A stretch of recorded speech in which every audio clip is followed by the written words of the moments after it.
What's up, everybody out there? This is your boy Reverend C coming to you with another episode of Reverend C's Kitchen, where we're cooking up a little bit of everything except spirits. Today, this is a fun one. Yeah, this is Buick Encore valve cover replacement, which can only be one reason to do so.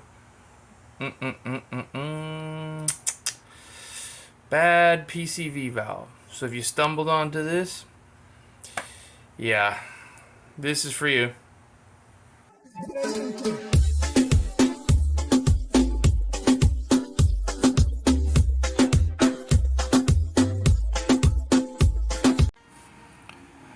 Alright, so you're probably wondering how I'm figuring out that the issue is the PCV valve.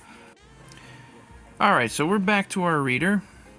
Let's go ahead and just make sure the car is in the on position. Alright, so let's go ahead and let's do a read. And make sure that it's finding the car. Let me get out of here first. I just want to do a quick read. Let's see what's going on here. You sure you want to exit? No, I don't want to exit. Dumb thing. Okay. I did hit exit, didn't I? Whatever. Okay, so it's finding 5 codes. I know that this 106 is bullshit because it's a brand new part. 1101 is the one that keeps up in the 171. The 496 is also bullshit because that's a brand new part as well. These are all interrelated. Okay, I can clear them if I want, but I'm not gonna. As you can see, it said that it only found 2 codes, so it could just be reading old codes. What I want to make sure is that it's reading the vehicle's info. Yeah, I know.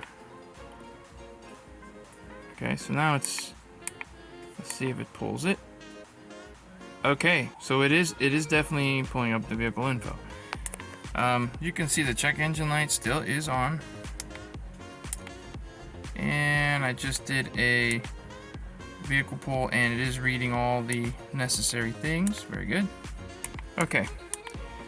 So there is a little feature. Now the really good scanners, you can do this crap lifetime. It's awesome, man. I'm talking about the $400 kind. Maybe if anybody can find one that's a little bit cheaper, let me know.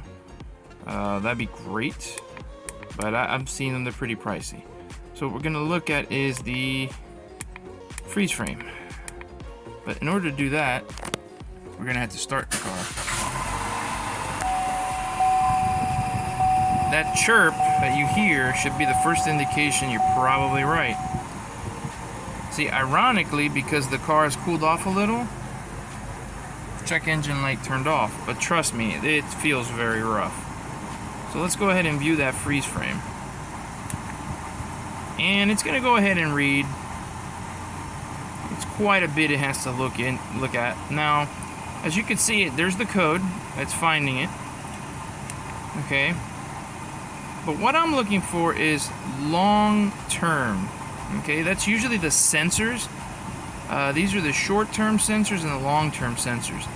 Now, off the top of my head, I don't know what they are, but I do know that that is super, super high. There's no way that they should be that high when you're looking at them. This is all the evap stuff. You can just go through it. Alright, we're back to the fuel system, right? But here's what I'm telling right here. If I'm not mistaken, this is short term. 1 and 3. I don't know what the 3 is, honestly. It should be 1 and 2 for this car, which would be the O2 sensors. Think about bank 1, bank 2, front 1, front 2, right? And then long term, this is the number you're getting, the percentage. This number's way too high. This number should be in the single digits, okay? So right away, and you can hear that chirp. If I was to go ahead and stick my finger right on the EGR, or excuse me, the PCV,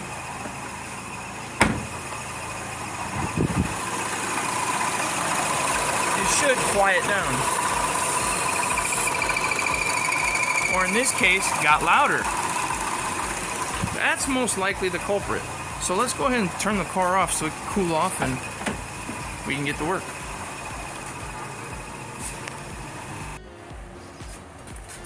Okay, so rule number 1, you see the smoke? Light up. It's your first thing. If that's your thing. Okay? Now, this is not that difficult.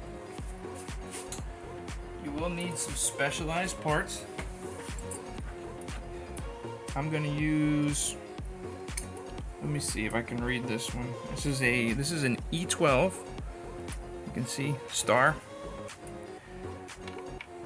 right here to pull this guy. The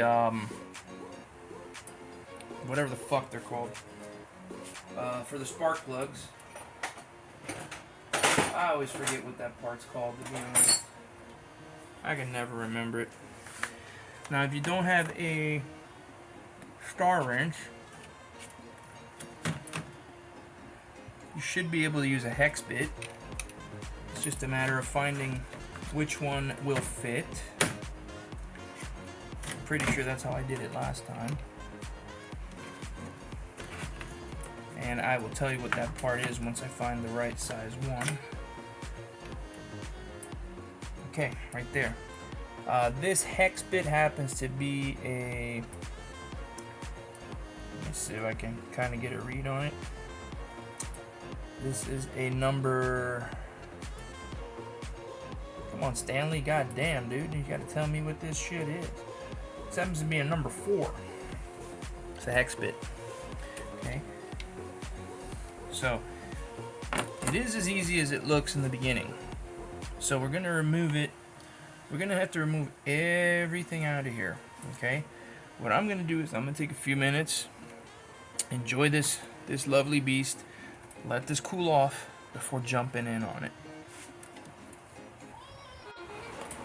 Okay, first things first, loosen the negative battery terminal. Okay.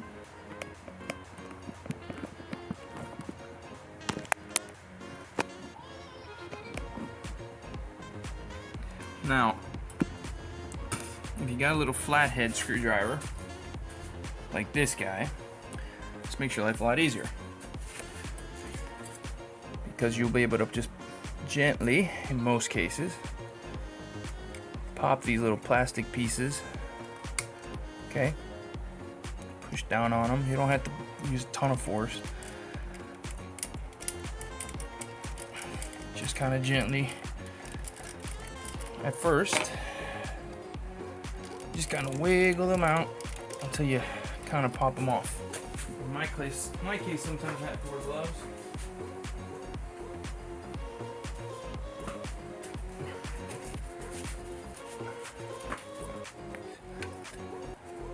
Simply just because my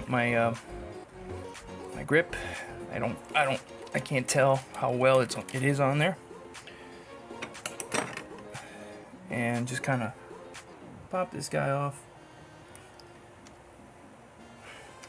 A little bit of patience goes a long way, but hey, I get it, man. I get frustrated too when the damn thing doesn't want to cooperate. But you get the idea. Okay, we ran into a new problem for the future, okay? Not for this particular video. Look at that.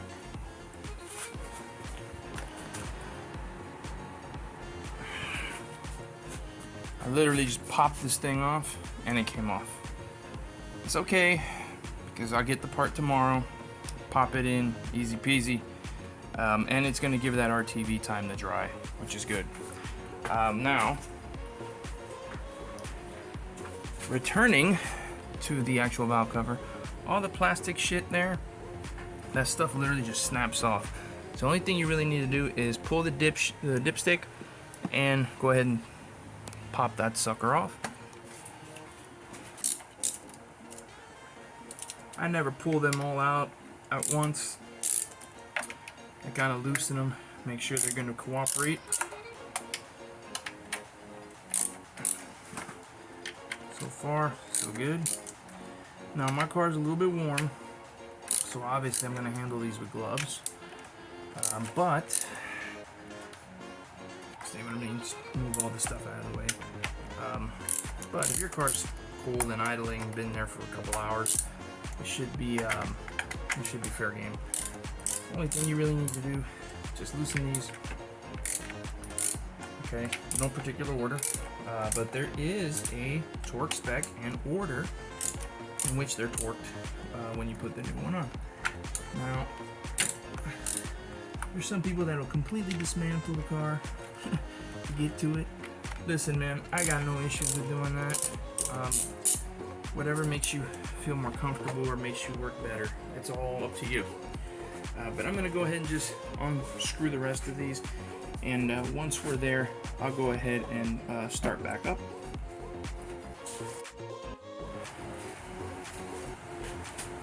Okay, now for those who've never done this before, or you're a little bit more of a novice, these will not come out, okay?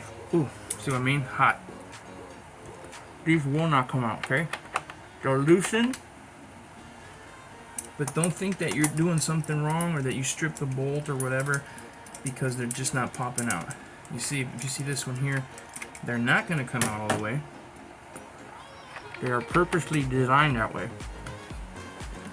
I would recommend, I have seen these kits come without the bolts, and you'll see that one's still a little bit in there. Once you get it all the way out, it'll shift. I have seen these come without the bolts. I personally don't recommend it. You're gonna make yourself crazy, and that's not what we're about here, okay? We're about easy as possible. We're about learning and getting stuff done, okay? So you can try this one out. Okay. So now, let me go find myself a paper towel for the dipstick.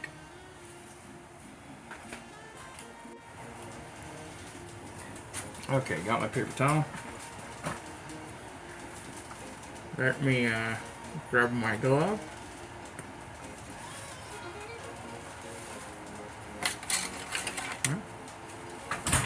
Take a look at the oil while we're at it. Why not, right?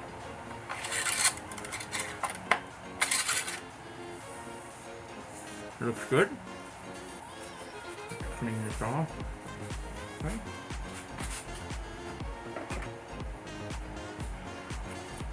Now let's pull the valve cover off. I'm gonna go ahead and just take the oil cap off.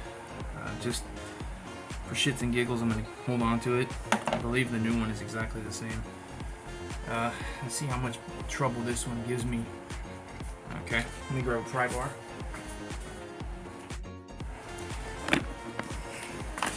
Here's the new part, so you can count, 1, 2, 3, 4, 5, 6, 7, 8, 9, 10, 11, 12, 13, 14, 15, right? How many did we undo? 1, 2, 3, 4, 5, 6, 7, 8, 9, 10, 11, 12, 13, 14, 15. Okay.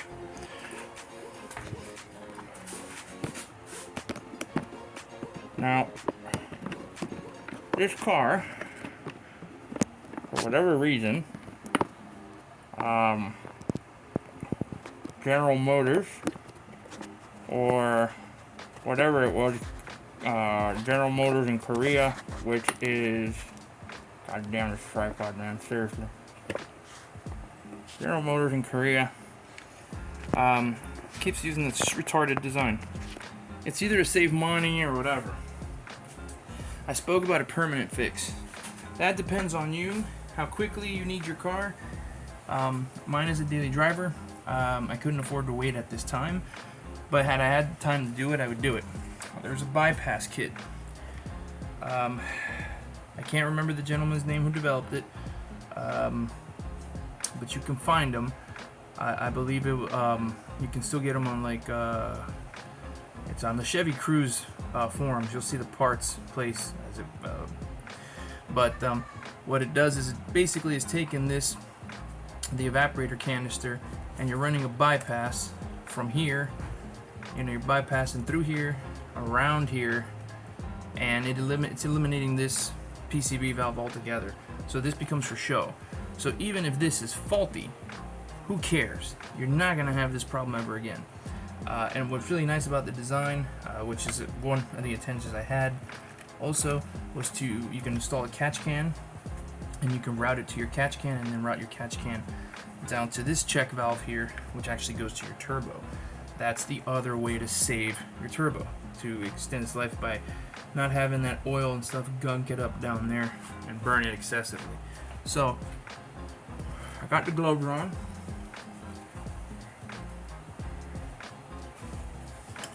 We know we got everything off.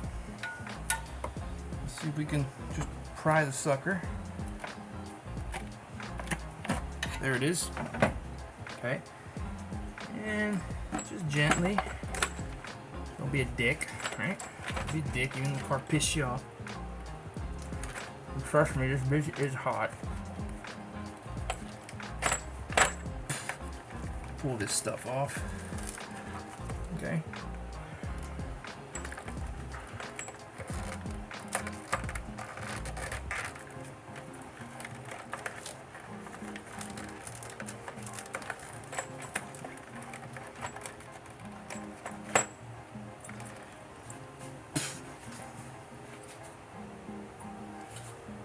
Alright, just had to take a quick pause to see how this is clipped on here.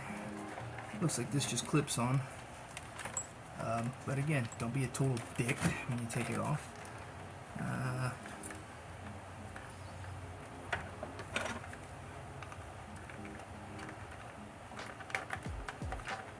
Right here, there's the clip.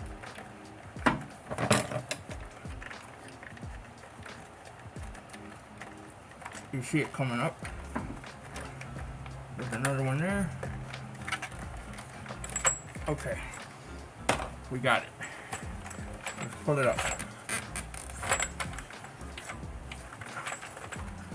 Out with the old.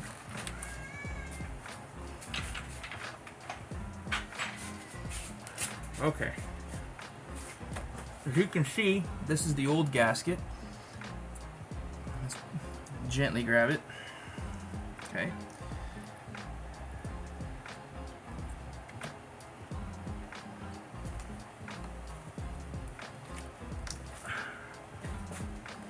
Doesn't look too bad, actually.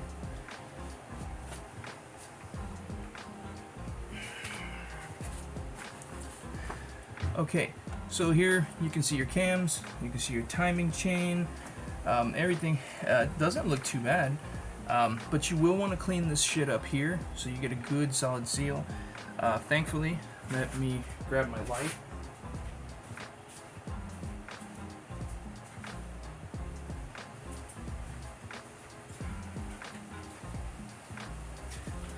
And yeah, excuse me, I'm using a black light, but you can take a look here and look for gunk. See if you see any crap built up. Me personally, I'm a little paranoid. I don't like touching any of this shit unless I absolutely have no choice. Okay, so what I'm going to do, I'm going to clean this up. Now, how you clean this up is up to you. AmSoil sells a good cleaning product. You can use a little bit of carb cleaner. You can use a razor blade. Personally, I would be very, very careful because remember, this is aluminum, and well, the razor blade could nick it. You see like little spots here, little spots there, where it looks a little bit shitty. There is one little bit of warning where you're gonna have to use a little RTV right there where the top part of the mount here separates. If you see, there's a line here pointing right out here, and there's one here. You're gonna have to put a little bead of RTV. This is where you're probably gonna need your little flathead to kind of pop this out, and a little bit of razor blade action. Just be extremely, extremely careful when you're using the razor blade. Number one, you don't want to cut yourself, but as I always say, you can heal, but this cannot. Okay, so just clean it off. Me personally, this is how I do it, man.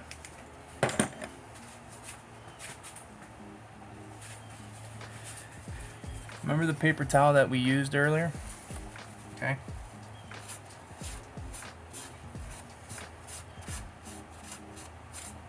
I don't know how well you can see it from where the camera is, but just rubbing this paper towel across it in and of itself, look at the difference, okay?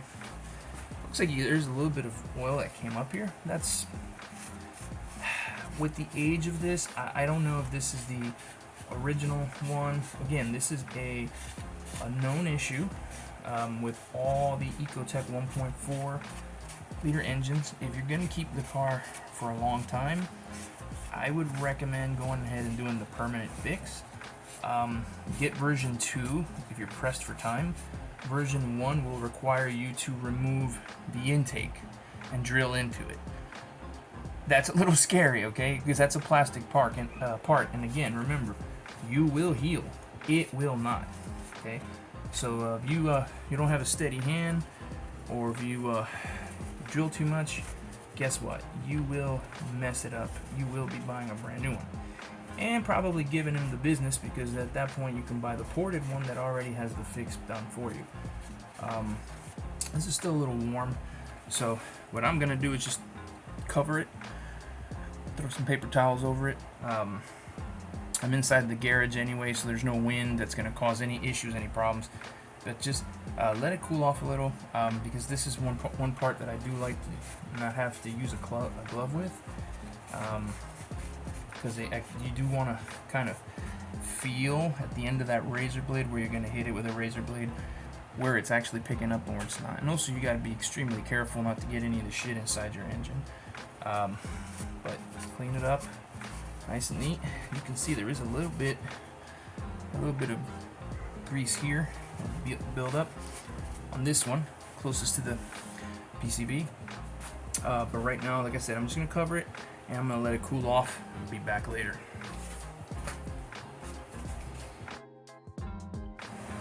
Okay, so we got our RTV down. I know it's probably difficult to see, but your bead of RTV goes here and here. You let it sit a little bit, a few minutes.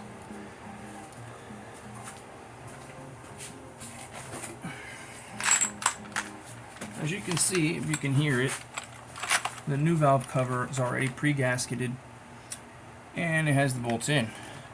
You can see it's all nice and shiny. It's already been sitting a few minutes. Because at this point, I would say go ahead, start kind of getting it in there. You know.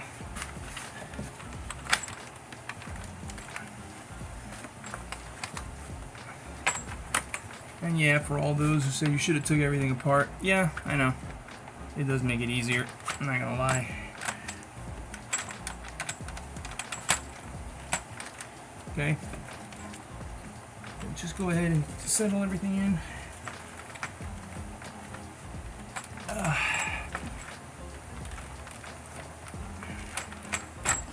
It's not quite sitting in yet, but it will. Sometimes these bolts just kind of get in the way.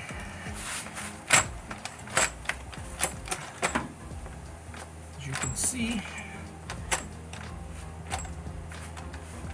you see this happen, you know you missed. You should not.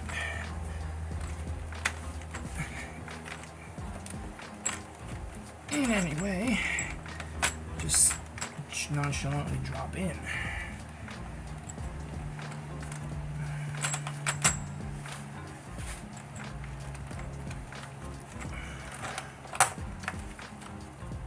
There we go. It's getting in there bit by bit. Okay, the bolts should automatically pop up. Okay, so now we got this guy down, RTV's in. You can probably start making your life a little easier now. Use the car to hold this shit in place for you. And that is the beautiful part about sometimes is leaving anything there, because this mount being the one I hate the most, but whatever. Okay, so use the car, to hold the parts in for you. Honestly, to be totally honest, I forgot how the hell this thing goes on. I guess I might just leave it off for now. Go back, take a look at the video, and pop it in its proper way. I'm just kind of trying to mirror the one over here. I can see this goes here like so, and oh, here, I got it. Okay, this holds it in place. Okay, but yeah, if you're gonna do this, go ahead, and it's okay to kind of push down on it, feel that it's kind of firm, it's kind of secure. You don't need to pop the dipshit back in.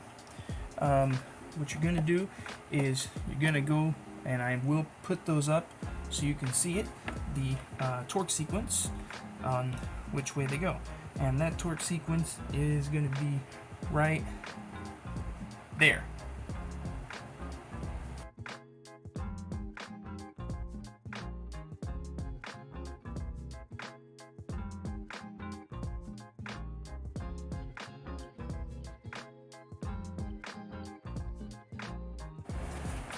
Okay, I've gone ahead and I torqued, went ahead and in sequence, according to that diagram, hand tighten, but not tighten, every one, and then go over and you torque them. So you need a torque wrench.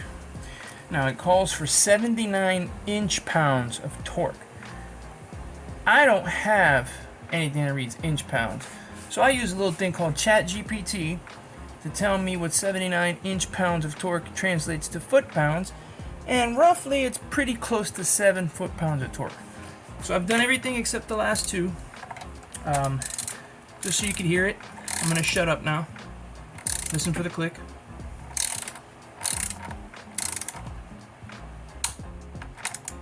That's torqued. And this is 15.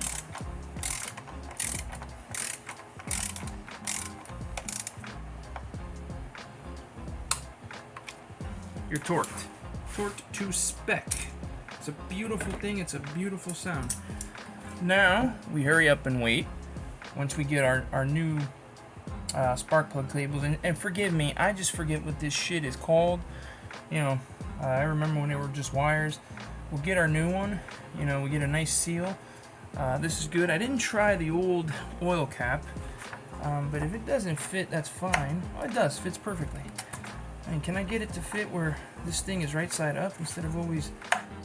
Yay! There we go. Okay, so it does fit. If you have any problems here, remember, keep the new one. I just like the old one better because it actually...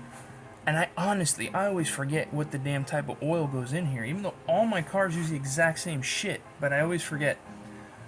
So I always reference here. So, go ahead and put everything back together, start your car, and then keep your fingers crossed. In my case, it's going to be the next day once I get the new part. Alright, car's running. The needle is idling pretty steady. I'm going to inspect for any leaks and use my hand to kind of feel around.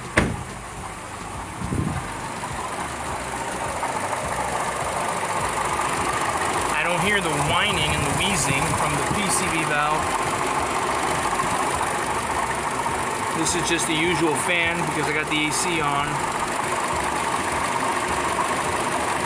I'm not feeling anything out of the ordinary. Let's go take it for a drive. And that's pretty much it. That's all there is to replacing the valve cover. And this doesn't just apply to the Buick Encore. As I've said in other videos, this is any car with a GM. Is it GM or Chevy? Whatever. Same shit. Same dog, different collar, right? Ecotec 1.4 liter turbo engine. Either the Encore, the Chevy Trax, the Chevy Cruze, the Chevy Sonic, Buick Verano, all use the same engine. All will fail when it comes to their PCV valve. At some point, I know I will just run the bypass. It just depends on, when, not if, when. And that's for the long-term solution. Like I've said, if you're not going to keep the car, very long to just, you know, fix it the right way and call it a day. The bypass solution, the only reason I did this fix was because I wasn't sure how long it would take to get the parts, and I just didn't have the time. So I went ahead and did this anyway. But that's it. This is your boy Reverend C reminding you, if you are in Florida's Treasure Coast or in the Palm Beaches and you need an ordained minister for weddings and baptisms, hit me up on this channel. I'll do my best to get with you. Also click like, subscribe, and comment down below. Tell me what you think. Tell me what you want to see, what we could add on to make the process a little bit smoother, a little bit better. And that's all she wrote. Once again, this is Reverend C reminding everybody out there, stay safe, be ye kind one to another. Peace out, and I will catch you on the next one.